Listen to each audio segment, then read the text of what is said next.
Yung product na tinitake ko, yung Lock Slim, product ng Front Row. Kaya ko siya tinake kasi before, I'm 84 kilos and I really want to lose weight para naman, syempre, maiwasan na rin yung tingin na ang taba, ang baboy, yung mga tuksong gano'n.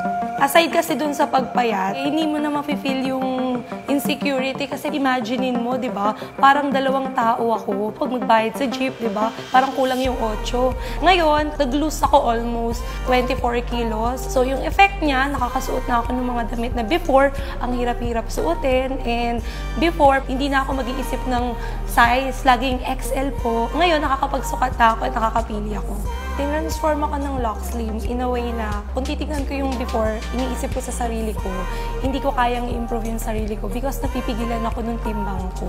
Pero right now, after losing 24 kilos, nakita ko yung potential ko. Ang laki pala ng pwede kong i-improve. Wala nang limitations kasi wala na yung timbang na dati inaalala ko pa, pagharap ako sa tao, and feeling ko na-judge ako before pa ako magsalita, which is ako paling na-judge sa akin. Gusto ko lang din mag-thank you sa Front Row for having yung Lock Slim kasi siya yung big improvement na nagbigay sa akin. Kung titingnan mo 2 years ago, what's my life compared to my life right now, it's really a life-changing opportunity.